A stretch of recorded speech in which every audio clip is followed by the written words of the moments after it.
Hi, this is Barry's Guide to HAZOPS, which is Hazard and Operability Studies. So what's HAZOPS? HAZOPS is essentially a structured and systematic technique for identifying hazards and operability issues within complex systems or processes. It's not just about identifying hazards, it's also about discussing how the system can be operated during the journey from fault to error to hazard. It is, however, at its heart, a hazard identification approach that encourages us to think rigorously and creatively about how things might go wrong and what the consequences of those deviations could be. This technique was originally formalized by Trevor Kletz. He brought all this together during his time at the ICI Research Centre in Billingham, around about 4 miles from where I'm sat. Trevor, who's remembered as being one of the founding figures of modern process safety, helped shape HAZOPS into what it is today, which is a repeatable and incredibly teachable approach. The core method first appeared in about 1960s, and since then has been continually adapted and refined across industries ranging from chemical processes to energy to manufacturing and transportation. In short, it's been used successfully for more than 60 years. Although HAZOPS began in the process industries in Billingham, it didn't stay there. In the late 1990s, researchers began exploring how the technique could be applied to software and real-time systems. In 1997, work undertaken by young Barry Hebron and Pete Fenlon at York Uni, entitled The Application of Hazard Studies to Real-Time Structured Requirements Models, demonstrated that HAZOPS and its approach, including structured deviations, guide words, systematic team-based analysis, could be successfully translated into the software engineering domain. From there, the method gained formal recognition. HAZOPS for software and systems modeling was incorporated into the defense and safety standards, most notably DEFSTAN 0058. And then, consequently, it now forms part of a broader international safety framework, such as IEC 61882 or IEC 61508, and lots of ISO standards. So what began as a technique for understanding chemical plant behavior has evolved into the cornerstone of modern safety engineering, influencing how we analyze everything from industrial processes to software-intensive systems. Thank you, Trevor. So let's have a look at some core principles that underpin the HAZOPS method. The first principle is that HAZOPS is fundamentally flexible. It expects that we have a well-defined model or representation of the system under review, whether that's a process diagram or a software requirements model or a workflow diagram or a systems architecture. It doesn't mind. But critically, HAZOPS doesn't dictate what that model should look like. As long as the representation is clear and structured, this method can be applied to almost anything. That flexibility is one of the reasons it has worked across so many industries for such a long time successfully. The second principle is HAZOPS is systematic. We don't rely on free-form brainstorming or intuition. Instead, we follow a rigorous, structured and repeatable process designed to expose hazards comprehensively. The technique is deliberately engineered so that we can demonstrate traceability, thoroughness and completeness. HAZOPS implicitly, though, assumes a bow tie analysis failure model. At every point, the analysis begins with a deviation from intent, things and systems and something in the system, so it behaves in a way it shouldn't. These deviations act as an entry point into the analysis. From there, the team explores the underlying causes to the left that could produce the deviation and the emergent hazards or consequences to the right that may follow. Another significant principle is that HAZOPS should be team-based. It doesn't have to be, but it should be. The strength of HAZOPS, as clearly defined by Trevor, comes from its multidisciplinary participation.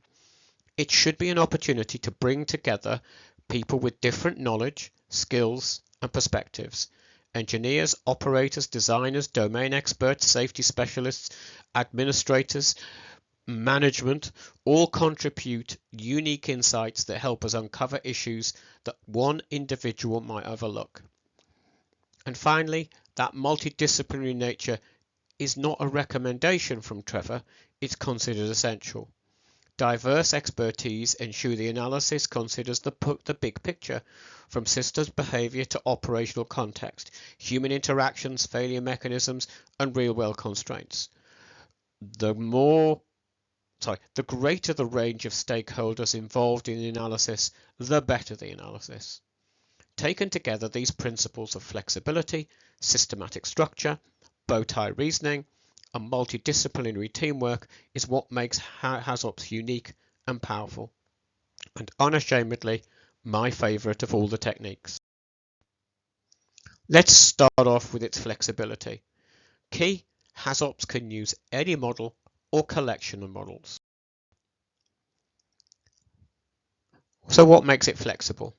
It is one of the great strengths of HAZOPS that it can be applied to any model or any collection of models.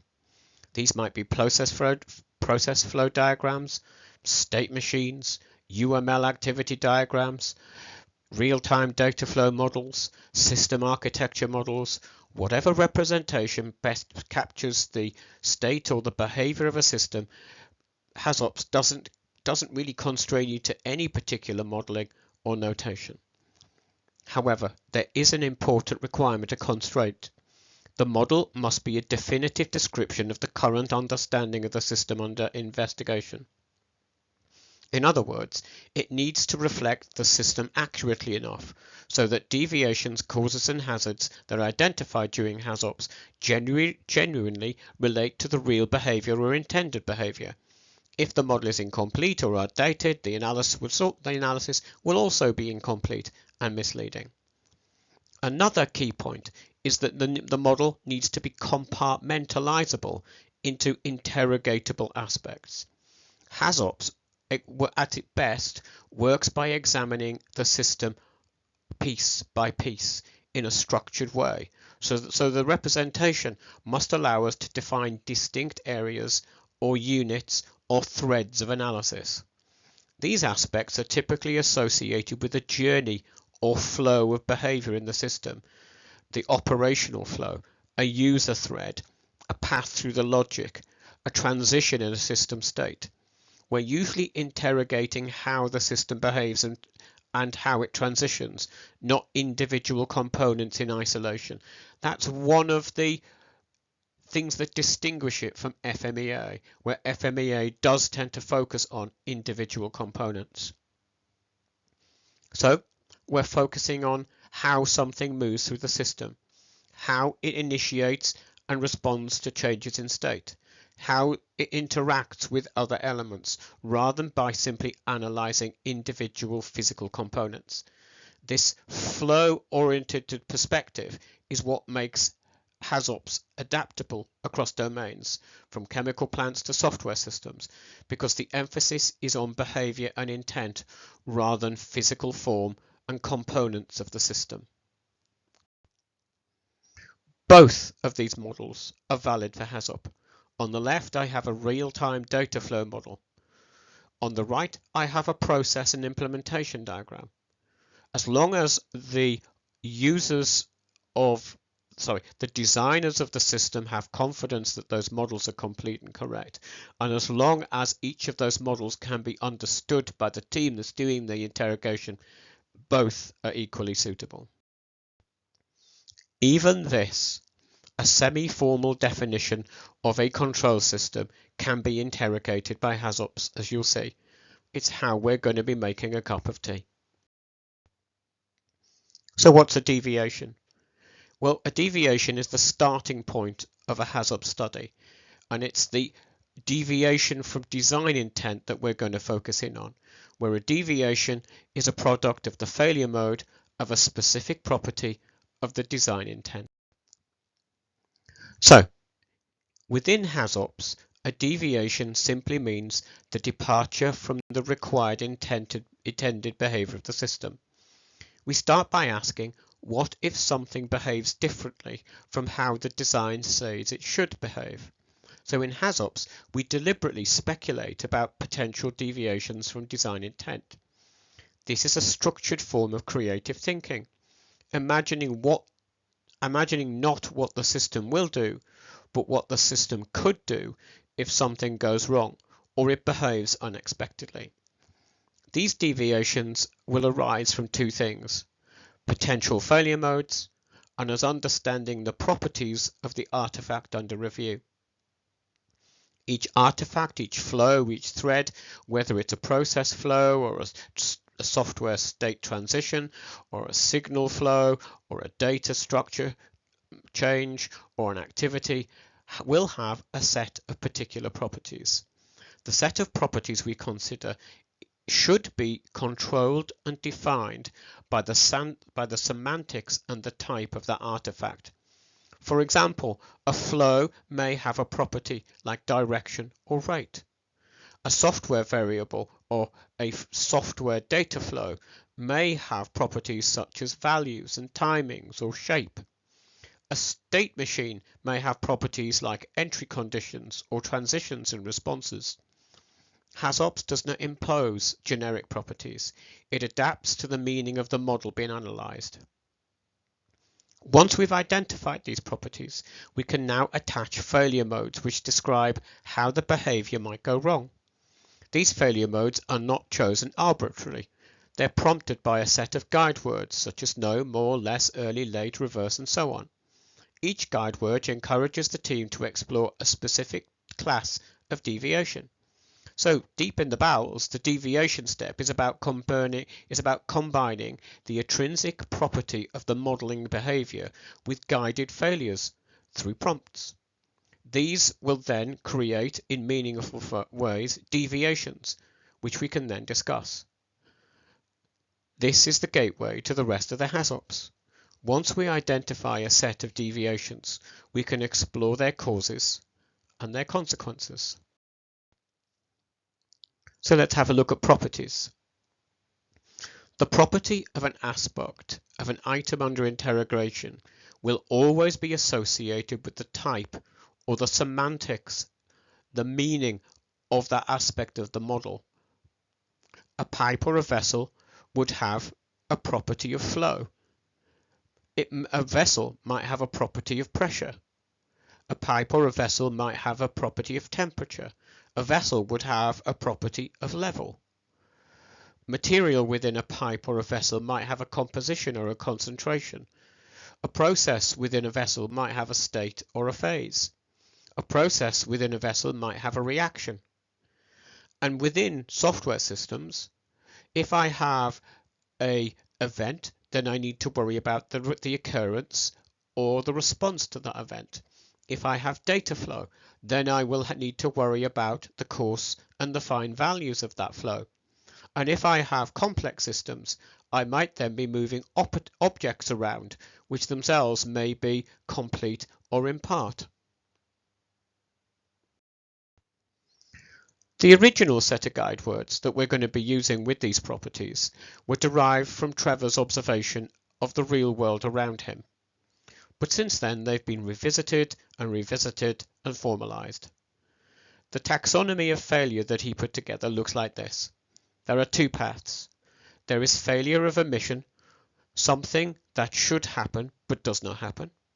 Or we have failure of commission, something is done but is done incorrectly. Now, failure of commission itself can also fall into three groups. We can have the wrong action, we can have the wrong object or wrong value, or we can have the wrong time, the wrong sequence, or the wrong duration.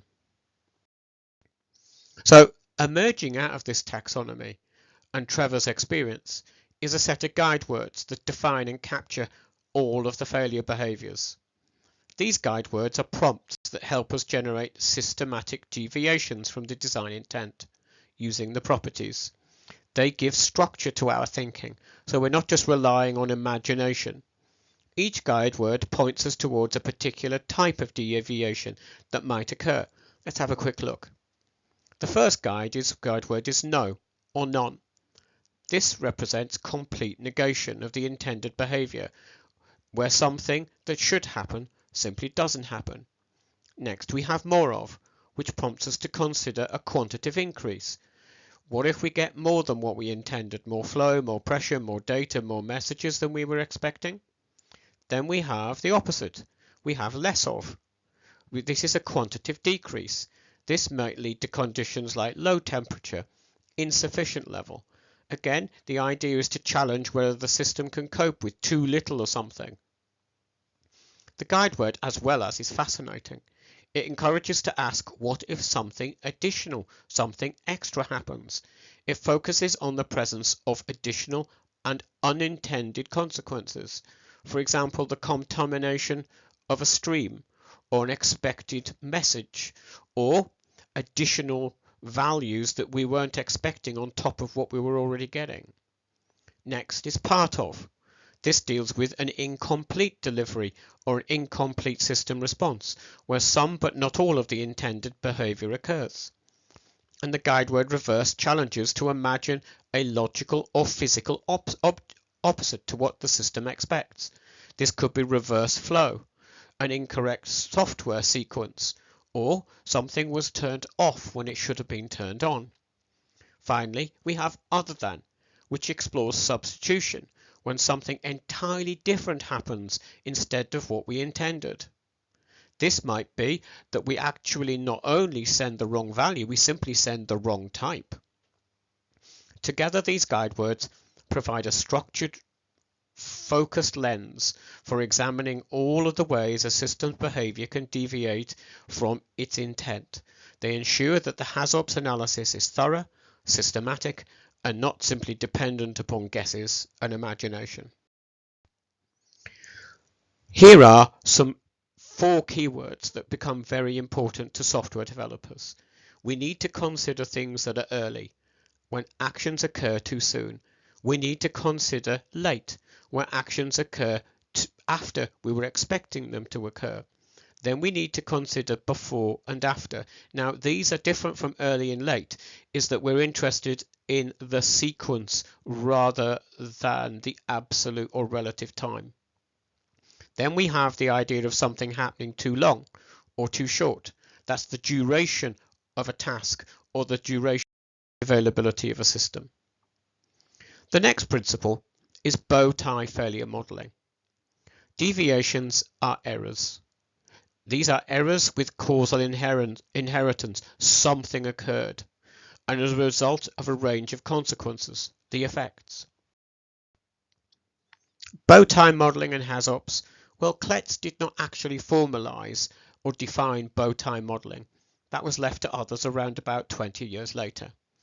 But I genuinely think that HAZOPS and bow tie modeling are effectively the same type of analysis.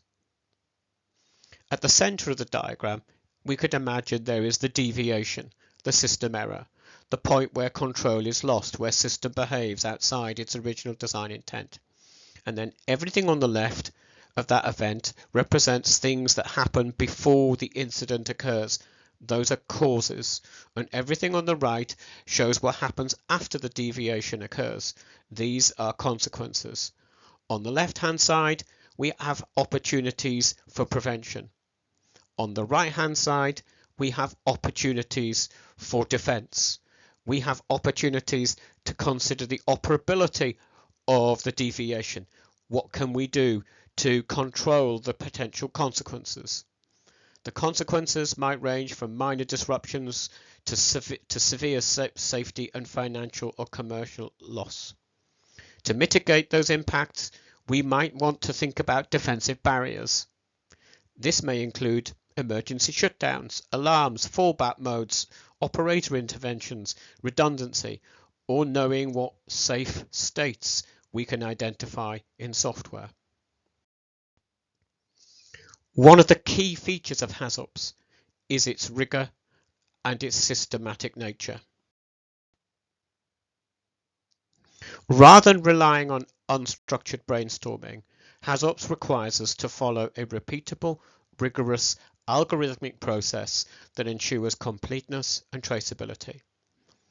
The systematic nature of HAZOPS begins by dividing the system into manageable aspects, into interrogatable units. These aspects might be information paths, process actions, software transitions, or physical connections such as pipes between major equipment.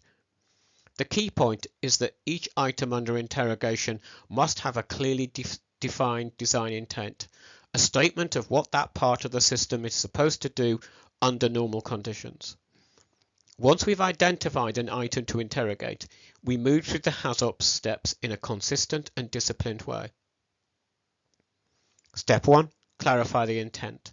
For each item, we first articulate the intent, what this aspect is meant to achieve within the broader system's context, what's its normal behavior. This becomes our reference point for identifying deviations. Step 2. Define relevant properties or parameters. Next, we identify the properties or the parameters associated with that item that we're going to interrogate.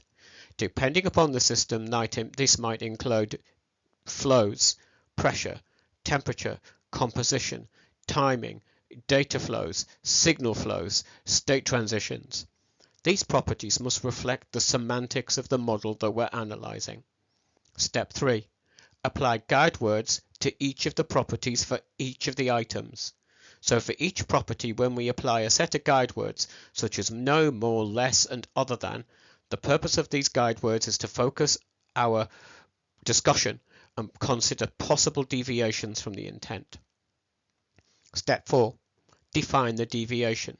We combine the intent, the property, and the guide word to form a stated deviation. We'll discuss this in more detail in a moment. Step 5. Analyze the deviation. Finally, for every deviation identified, we perform a structured bow tie analysis. Notice the iterative word of the analysis for each item, for each property, for each guide word. Step 4. Let's revisit it. It's important. Once we combine the intent, the property, and the guide word to form a deviation, we will for example, the intent could be provide flow. The property, well, it's flow. The guide word is no, so the deviation becomes no flow. Each deviation represents a potential failure in behavior that we need to examine. Step 5. We then need to analyze that deviation. Finally, for every deviation identified, we perform a structured analysis. What could cause that deviation? What hazard may it lead to? What safeguards or barriers exist? How can we begin to identify and control that deviation? We consider its operability. Do we need to recommend additional controls? This process repeats for every guide word, for every property, and for every item. Because of this methodical and exhaustive way, nothing's left to chance. This is what makes HAZOPS such a powerful and useful tool. So the systematic approach ensures that we explore all meaningful deviations, building a comprehensive picture of the risks and the corresponding mitigations.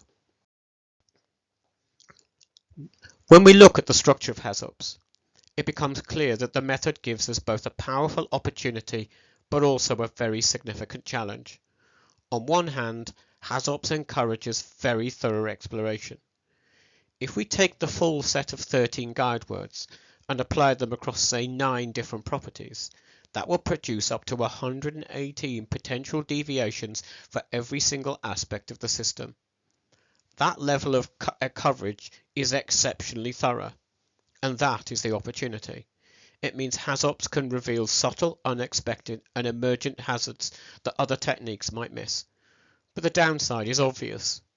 100 deviations per aspect becomes quickly unmanageable, especially for large or complex systems.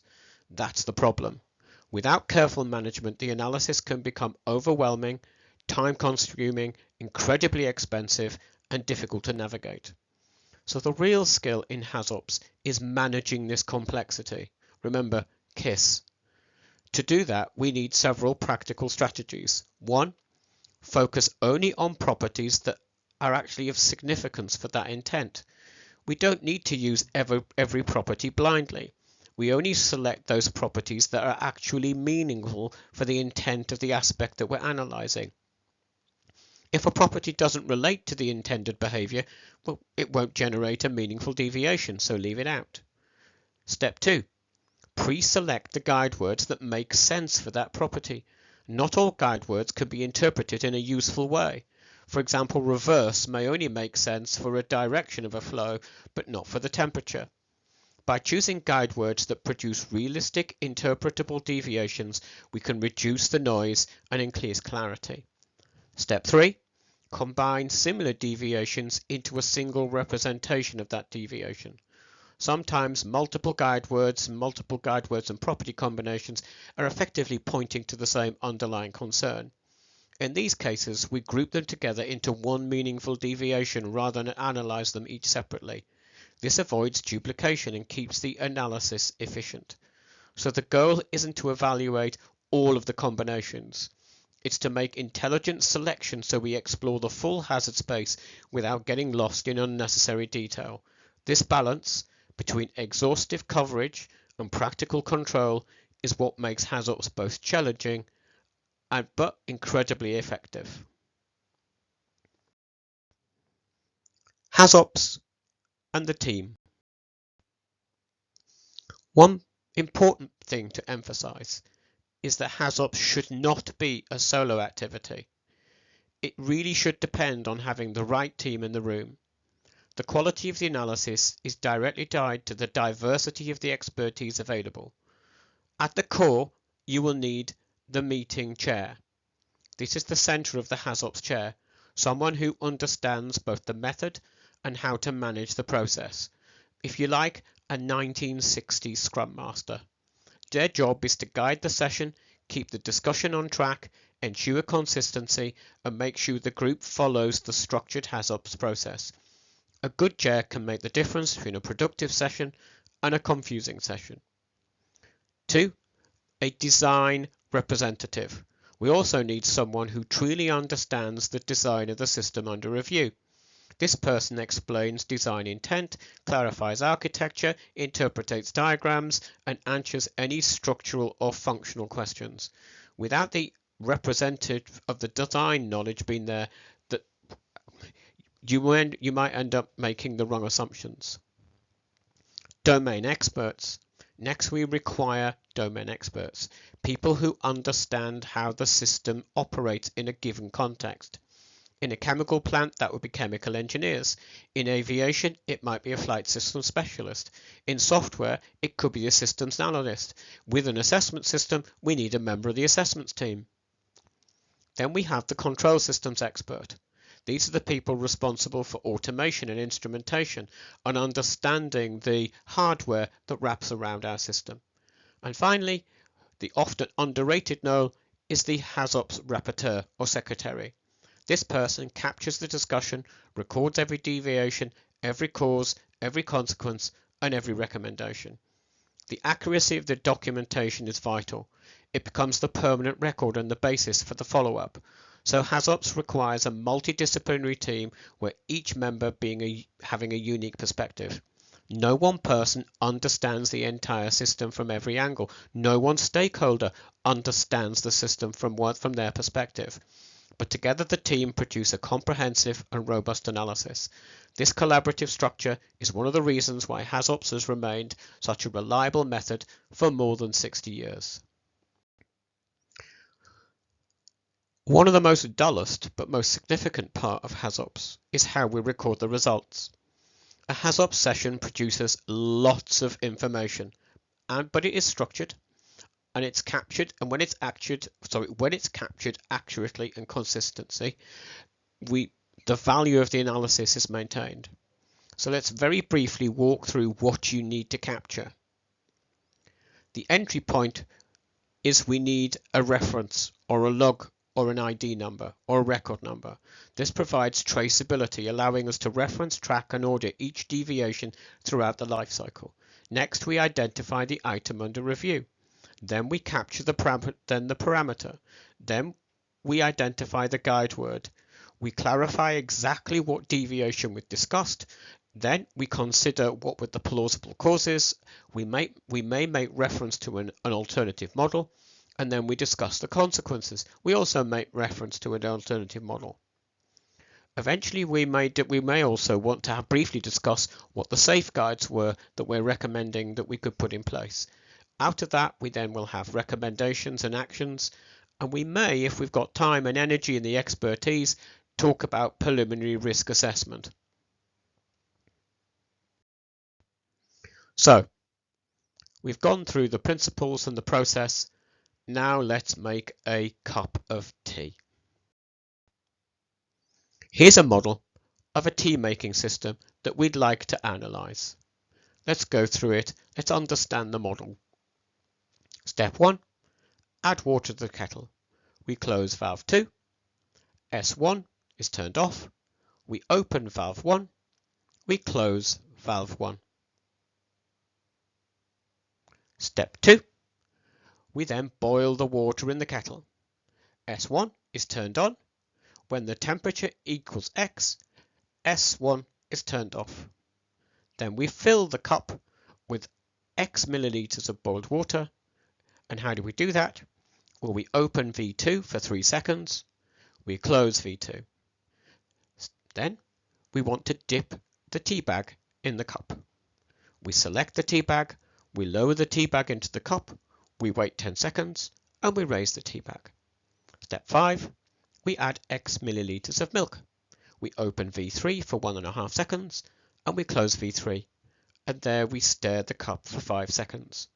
That is the perfect cup of tea made by my proprietary tea making control system. That's what we're going to analyze. So let's identify an aspect to interrogate. This is not a component, but an aspect of its behavior that's included in the chain of the set of interacting components. In this particular case, we're going to focus on boiling the water in the kettle. So our analysis is focused on the elements of the system highlighted in red that are involved in that aspect. Now, the chair asks the designer to clarify the intent of that aspect and take us through the normal operation. And the designer will say, well, at this particular moment, we're hoping to boil the water. So once the kettle has sufficient water, turn on S1 so that the heating element in the kettle heats the water to 98 degrees C, and then turn off S1. So we've clarified the design intent that the chair will propose a significant property that we're going to interrogate, and will identify the relevant set of guide words that can be used to define meaningful deviations. Here I have a list of them, and you can spend a few seconds looking at them. Can you think of any other properties we should consider? Pressure, for example? Spend a few moments studying how the property words and the set of guide words have been used to develop a set of deviations. Can I draw your attention to the redundancy? Too early resulted in a deviation that was almost exactly the same as before. In this scenario, more resulted in a very similar deviation to too long. And it's important that the chair uses judgment to ensure the study is balanced between completeness and efficiency. Here I am proposing a cut set of deviations that will be presented to the team to consider. Typically, the chair would state, let us consider the event. Once the kettle has sufficient water, the system should turn S1 so the heating element in the kettle heats the water to 98 degrees C and then turns S1. However, initially, we're going to focus on the water temperature and focus on the possibility that the heat was still applied after the water was removed. Then let us consider the event. Once the kettle has sufficient water, the system should turn on S1 so the heating element in the kettle heats the water to 98 degrees C, then turns S1. But let's imagine we are now going to focus in on the water temperature and focus on the possibility that a non-uniform temperature was generated by the body of water. Those are two deviations that would be identified by the chair and discussed separately. What we would then need to do is begin our bow tie analysis of that deviation. So causes. What could cause it? Well, it could be that the kettle was leaking, or V1 opens while S1 is on. And what are the consequences? Well, maybe we've got a heating element damage, and extremely, a fire risk. Operability, that's the visibility, the comprehension and the controllability of that deviation. Can the operator see what's happening? If they're located appropriately, they can observe the water level. If the kettle has a power light, they'd be able to see that the kettle was on but was empty. If there are no other mechanisms to detect the water level or the water level heater state, can they control it? The operator can remove power to the kettle, can they, via a manual override? And are they physically close to V2? Safeguards. Next, we identifying existing safeguards. Well, there's a fire alarm in the room, but currently there's no interlock between S1 and V2. So what are the recommendations and actions? Well, I think we should provide an audible alarm, an interlock between S1 and V2, ensure the heater has an independent overheating cutoff capability, and consider adding water level monitoring. Primary risk assessment? Well, it was considered a major risk that required detailed investigation, as it was judged to be possible and significant. Subsequently, the Secretary summarised the discussion and used an appropriate templated system to record the results of the deviation. They recorded the item, the parameter, the guide word, the deviation, the cause, the consequence, the operability conversation, potential safeguards, the recommendations and action, and any preliminary risk assessment. We then moved on to the second item, and the deviation was discussed, and subsequently we also generated a report on the analysis, the item, the parameter, the guide word, the deviation, the cause, the consequence, the operability, visibility, comprehension and controllability, the safeguards.